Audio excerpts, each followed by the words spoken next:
ഇവിടെ ഒരുത്തിനെ കാണുന്നില്ലല്ല. എവിടെ പോയി എല്ലാരും? MC-ആറും കുറെ കസേരകളും മാത്രം. അണ്ണനൊക്കെ എവിടെ പോയി? ഇവിടെ ഇരിക്കട്ടെ. എന്തായാലും ഒരു പാട്ടിട്ട് കൊടുക്കാം. ഓണമല്ലേ, എല്ലാവർക്കും ഒരു ഓളാവും.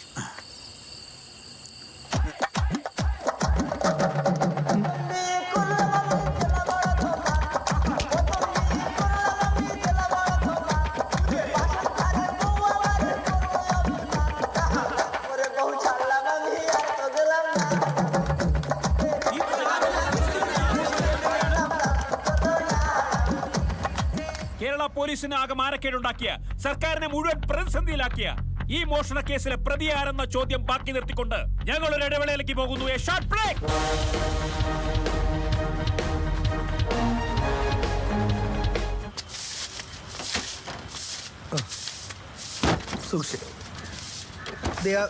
സൈഡിലോട്ട് വലിച്ചു കിട്ടും.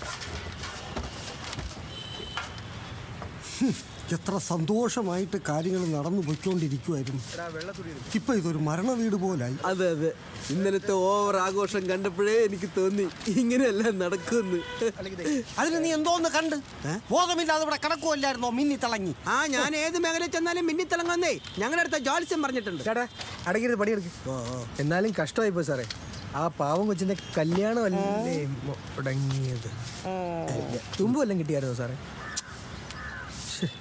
പഠിച്ച കള്ളനാന്ന് പറഞ്ഞാ പോരാ, അതിന് കോളേജ് നടത്തുന്നവനാ. അത്ര പെർഫെക്റ്റ് ആയിട്ടല്ലേ അടിച്ചോണ്ട് പോയത്. ഒരു തെളിവും വെച്ചിട്ടില്ല.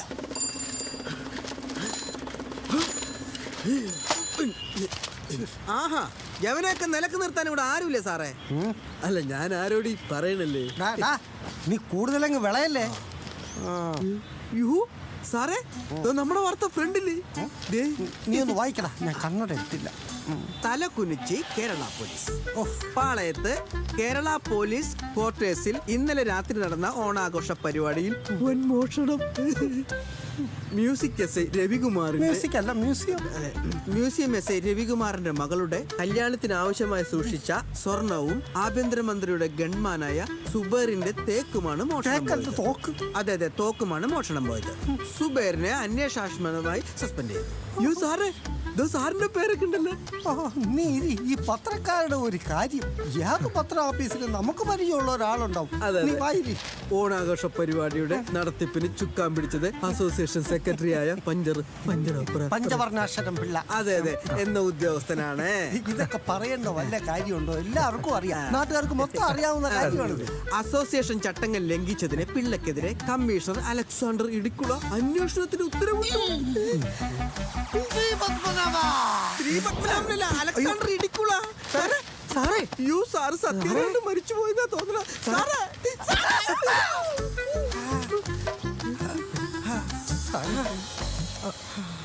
സാറേ,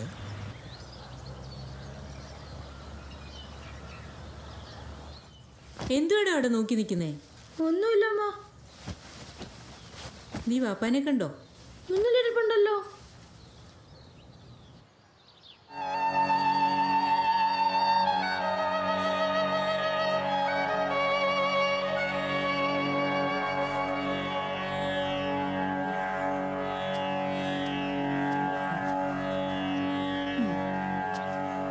നിങ്ങളിങ്ങനെ വിഷമിച്ചിരിക്കാതെ വല്ലതും ഒന്ന് കഴിക്കേ. ഈ വെള്ളമെങ്കിലും ഒന്ന് കുടിക്കേ. വല്ല അസുഖവും പിടിക്കും. തൂക്ക് കിട്ടും, വിഷമിക്കണ്ട.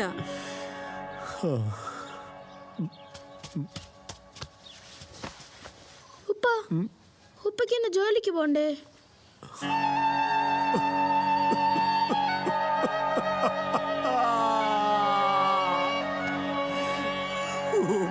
ജോലി പോയടാ മോനെ. അങ്ങനെ തന്നെ വേണം. ജോലി പോയി വീട്ടിലിരിക്കുന്നതിന്റെ സുഖം ആമാരും ഒന്ന് അറിയട്ടെ. ഇങ്ങനെ കണ്ണിച്ചോരില്ലാത്ത വർത്താനം പറയില്ല എന്റെ മനുഷ്യൻ. എനിക്കിത്തിരി ചോര കുറവാ. ഞാൻ ജോലിയും പോയി ചൊറിയും കൊത്തിയിരുന്നപ്പം ഇവന്റെയൊക്കെ സന്തോഷം കാണണമായിരുന്നു. എന്നെ കളിയാക്കിയതിനും വേദനിപ്പിച്ചതിനും ദൈവം കൊടുത്ത ശിക്ഷയായത്. എനിക്കങ്ങ് സന്തോഷമായി.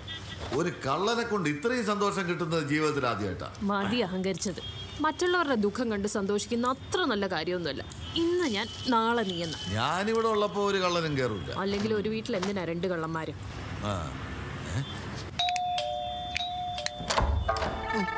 സാറേ പത്രം. പത്രം നീ സാധാരണ താഴെ ഇട്ടിട്ടല്ലേ പോകുന്നത്? അല്ല താഴെയിട്ട സാർ ശ്രദ്ധിച്ചില്ലെങ്കിലോ എന്ന് വിചാരിച്ചാൽ ഇങ്ങോട്ട് കൊണ്ടുവരും. സാറിന്റെ വാർത്ത പത്രം മുഴുവൻ നോക്കി ഇവിടെ എല്ലാം ഉണ്ട്. കണ്ടോ കണ്ടോ കണ്ടോ, ഒറ്റ ദിവസം കൊണ്ട് സാറ് കയറി അങ്ങ് സ്റ്റാർ ആയല്ലേ സാറേ. സാറേ പോലെ എന്തൊരു മനുഷ്യൻ പിള്ള സാറേ. പത്രം നിറച്ച് സാറിന്റെ ഒക്കെ വാർത്തയാ. എല്ലാത്തിലും ഉണ്ട്. എല്ലാത്തിലും ഉണ്ട്, എല്ലായിടത്തും ഞാൻ കൊടുക്കുകയും ചെയ്യും. നിനക്ക് ഇഷ്ടമായോ? ചെറിയ രീതിയിലേക്ക് അങ്ങനെ ഇട്ട് ഞാൻ അടുത്ത് രഹസ്യം പറയട്ടെ. പോയാ ഇല്ല. കുറെ ദിവസമായിട്ട് നിനക്ക് ഞാൻ കരുതി വെച്ചേക്കുമായിരുന്നു. നീ ആ കുന്തത്തിൽ നിന്ന് ഇറങ്ങാൻ വെയിറ്റ് ചെയ്യുമായിരുന്നു ഞാൻ. നമസ്കാരം. കോളിളക്കം സൃഷ്ടിച്ച പോലീസ് ക്വാർട്ടേഴ്സ് മോഷണ കേസിൽ തുമ്പില്ലാതെ നട്ടം തിരിഞ്ഞ കേരള പോലീസ്.